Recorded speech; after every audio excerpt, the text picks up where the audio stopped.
Je me réveille ce matin avec l'appel de mon fils Romain, qui me dit qu'il sera là dans 40 minutes. Alors après un petit déj ensemble, je me déleste de tous les bagages inutiles et me retrouve avec un vélo beaucoup plus léger, direction Figueiro.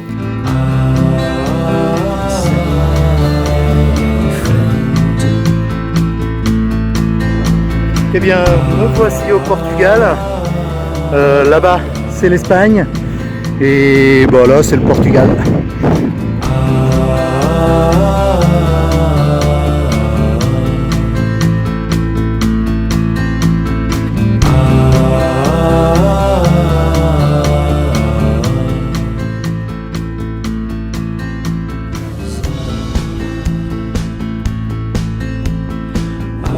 Paysage typique de la région, assez sec et aride. Ça ressemble étrangement au paysage juste avant la frontière en Espagne. Mais bon, c'est mieux, c'est le Portugal. Là, je suis au Coucherin.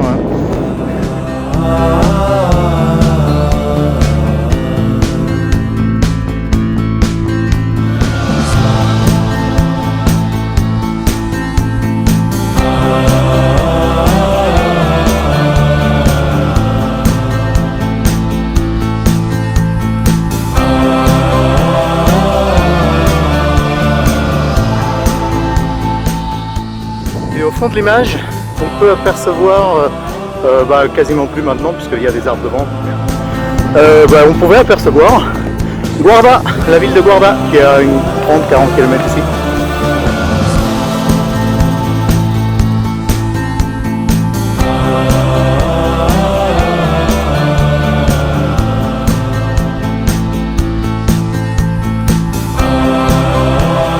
Et en face, il y a Guarda donc, et juste à côté, à gauche, pardon, je confonds la droite et la gauche, il y a la Serra da Estrela, la montagne la plus haute du Portugal, 2000 mètres de sommet.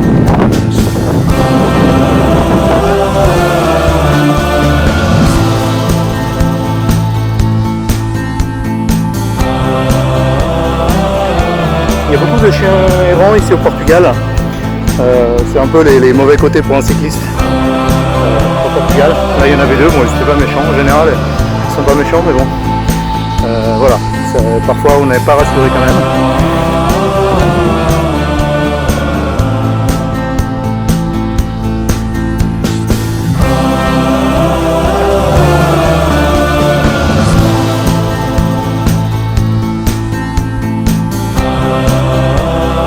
Ça c'est de la clôture.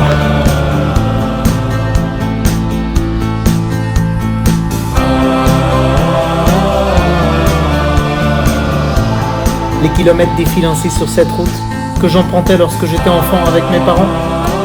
Toujours sur de hauts plateaux à plus de 800 mètres d'altitude. La température à plus de 30 degrés. Faire sortir de la végétation tout un tas de senteurs qui résonnent dans mon cerveau et me ramènent en enfance.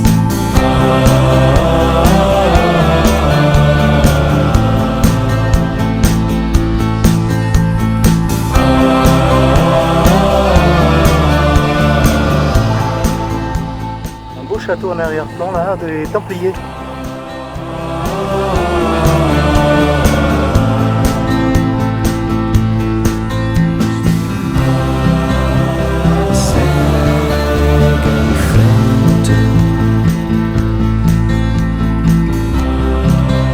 Não olhes para trás,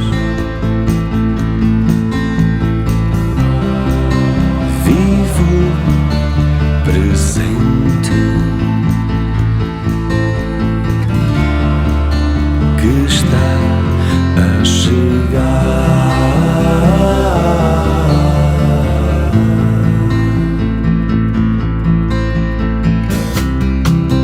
Não te vás abaixo,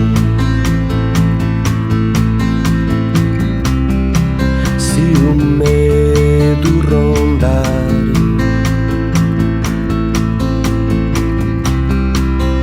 É só mal bocado que vai passar. En plein milieu d'une descente de plusieurs kilomètres, je m'arrête dans un village pour déjeuner, dans le restaurant d'une piscine. Et après avoir rempli mon sac à dos d'eau et de glaçons que les serveurs m'ont gentiment offert, je repars en ce début d'après-midi, poursuivant ainsi mon périple.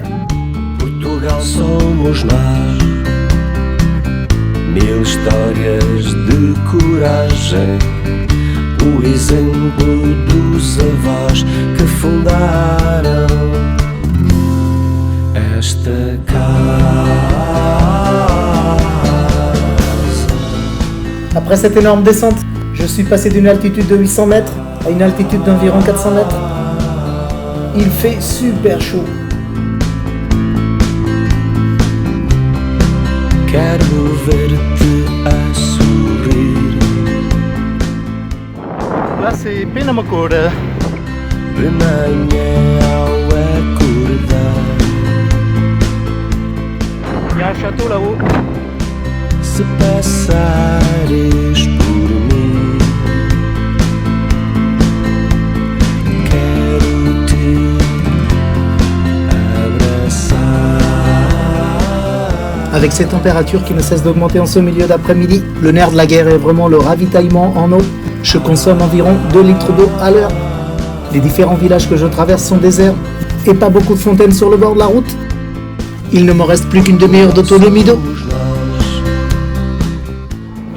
Les champs d'oliviers. De coragem, o exemplo dos avós que fundaram. Je parcours les ruelles de ce village afin de trouver de l'eau. La seule fontaine disponible est à sec. Je finis finalement par trouver une taverne ouverte. Ouf!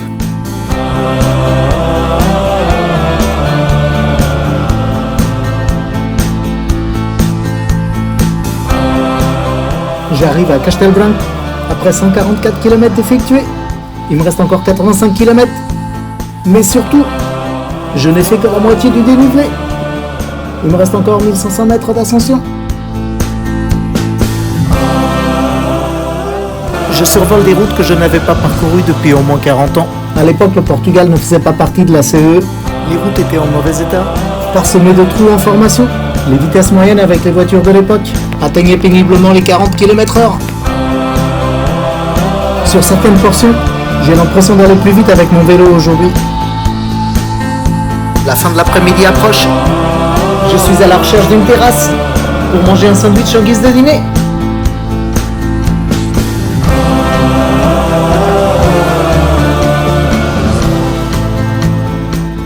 Et après plusieurs tentatives, je finis par manger une bifane sur la terrasse d'une station-service.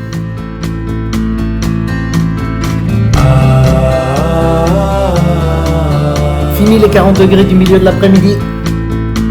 En cette fin de soirée, la température a chuté en dessous des 20 degrés. Et cet air frisquet m'impose de me couvrir avec des vêtements adaptés à la nuit. La nuit tombe ainsi progressivement. Je suis crevé.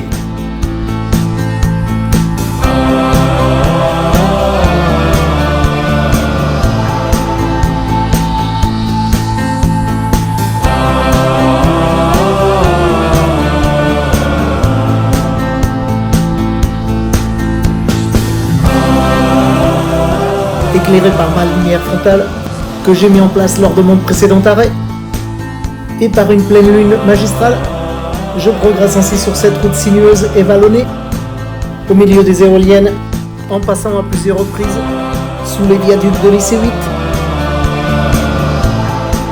Il fait nuit noire, mais à partir de là, je suis sur des parcours connus.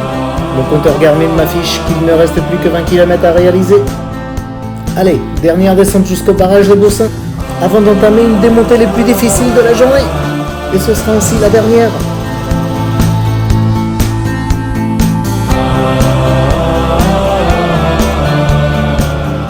Le ciel est rempli d'une pluie d'étoiles. Il résonne comme le bouquet final d'un feu d'artifice et annonce ainsi la fin de cette étape et la fin de mon périple. Plus que 1 km. Youh! Et me voilà arrivé à destination. À la fin d'un périple de 1814 km, Romain immortalise mon arrivée avec une photo et m'offre un trophée réalisé avec son imprimante 3D dont la forme représente le dénivelé du parcours.